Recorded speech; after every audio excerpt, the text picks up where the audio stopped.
반갑습니다. 소라기 아빠입니다. 환율 관련돼서 변동 상황이 생겨서 급하게 제 생각을 한번 공유해 보도록 하겠습니다. 우선 상황은 이미 다들 알고 계실 거예요. 그 트럼프 정부에서 앞으로 진행되는 보편관세 관련돼서 항목을 축소한다는 뉴스가 나왔습니다. 그래서 달러 인덱스도 약세로 돌아섰고 채권 수익률도 현재 단기적으로 약세로 돌아가는 모습입니다. 달러도 그러면 지금 그 보시는 바와 같이 지금 70원대에서 50원대로 바로 내려왔는데 현 구간을 차트적으로 그러면 이게 추세적으로 해서 반전이 일어났냐 이렇게 해석될 수 있느냐에 대한 제 생각을 말씀드리면 일단은 아니라고 말씀을 드립니다. 제가 보기에는 이제 절차상으로 생각을 하는 거죠. 현 구간은 일단 표면적으로 보기에는 기존에 22년도 10월에 있던 이 1444원의 역사적인 고점을 돌파를 하고 나서 나오는 의례적인 흔들기 구간이라고 일단은 생각을 하고 있습니다. 이 구간에서 흔들기인지 아니면은 여기서 추세적으로 하락으로 나가는지에 대해서는 이제 몇 가지 해석이 갈릴 수 있고 그에 따라서 시나리오 분기가 생길 수 있습니다. 제가 생각하는 시나리오 분기는 일단 파동을 기반으로 해서 생각을 하고 있는데요. 이 파동으로 해서 근간으로 해서 말씀을 드린 거는 첫 번째는 지금의 환율 상승이 하나의 파동 중에서 세 번째 파동에 해당이 되는 건지 아니면은 큰 하나의 상승 파동이 끝나고 두 번째 조정 파동이 나오는지에 따라서 약간 갈림길이 있을 수 있습니다. 우선 첫 번째 하나의 상승 파동이 지금 나오고 있는 와중에 세 번째 상승 파동이 끝났다는 전제는 다음과 같습니다. 1파 상승 나오고 2파의 수렴 파동이 아주 짧게 나온 다음에 3파 상승이 지금 나왔다. 그렇게 해서 현재 N자 상승 정도가 나왔다. 이렇게 분석을 하는 형태입니다. 이 경우는 어느 정도 지금 상황이 가능한 게 지금 보면은 23년도 저점부터 해서 지금 이렇게 채널링이 형성이 된 거로 지금 넘어간 상태거든요.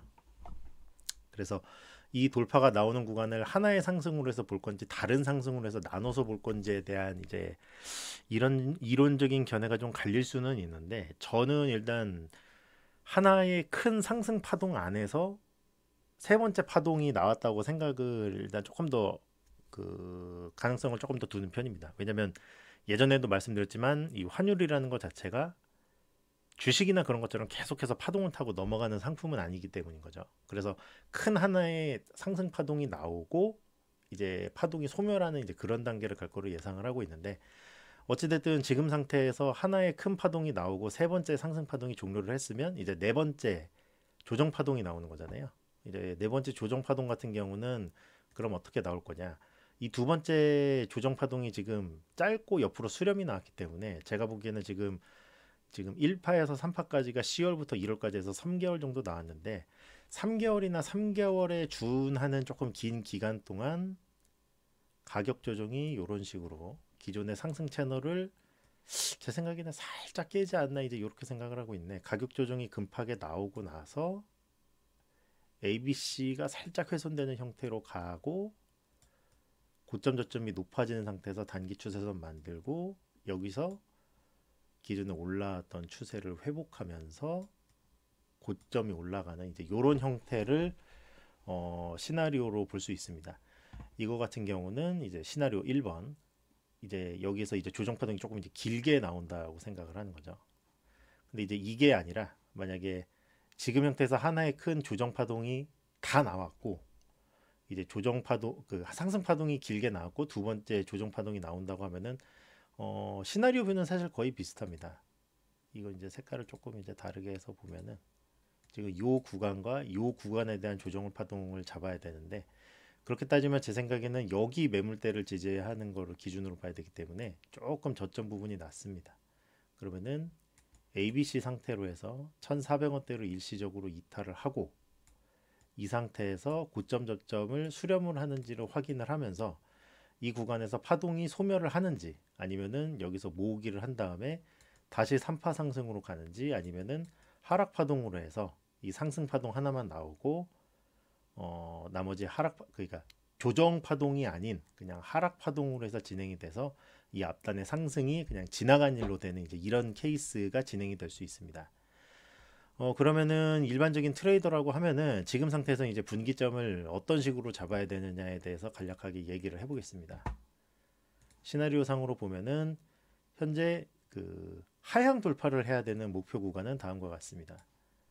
일단 기존에 돌파가 나왔던 1445원짜리, 그리고 매물대 기준으로 해서 돌파가 나왔던 1400원짜리입니다. 이 구간을 하락 돌파를 한 다음에 뭐 이제 어떤 식으로 하락 돌파가 나올지는 사실 잘 모르겠어요. 급하게 나올 수도 있고 계단식으로 나올 수도 있지만, 일단 하향 돌파를 한 다음에 반등이 나오고, 이 반등이 나서 꺾이면은 이렇게 하락 추세선이 나오지 않습니까? 이 하락 추세선이 나온 다음부터가 사실은 분석의 갈림길이 됩니다. 여기서 저점을 하향 이탈을 하는지, 아니면은 하향 이탈을 안 하고 상향 돌파를 하는지에 따라서 조금 갈릴 것 같고요. 이번에 다이렉트로 움직이는 이 하락 움직임이 제가 지금 그어놓은 1,400원, 1,445원대 라인과 1,400원대 라인을 한 번에 이탈을 해서 가는지, 아니면은 부분 이탈을 하면서 수렴을 하는지를 잘 파악하는 게 중요하다고 생각을 하고 있습니다. 물론 이제 여러 가지 분석상 우리나라 경제도 그렇고 뭐 이렇게 한 번에 내려와주면 좋겠는데, 그거를 담보로 해서 투자를 하는 거는 사실 좀 많이 어렵다고 생각을 하고 있습니다. 그리고 기술적 분석을 전제로 하는 이상 그 시나리오 분기점이 지금 뻔히 보이잖아요. 이론적으로 설명이 되는. 그렇기 때문에 이 이론상 근거를 해서 일단 시나리오를 잡아서 움직여야 될 것 같고요. 당장 며칠은 1445원대를 이제 하향 돌파를 하는 거에 대한 거를 안착을 하는지에 대한 거를 테스트할 거기 때문에 좀 좋을 거라고 예상은 하지만, 그 후에 이 구간을 이제 다시 올라온다고 하면은 이제 좀 빨간불이 들어오는 형태가 될 거고, 이제 1,400원대를 올라오는 척하다 추가적으로 나오면은 이건 조금 더 좋은 상황이 펼쳐질 수 있구나. 이 정도 분기점으로 해서 시장을 바라보시면 조금 더 도움이 될 것 같습니다. 네, 보신 그 드린 말씀 도움이 됐다면 구독, 좋아요, 알림 설정 부탁드리겠습니다. 감사합니다.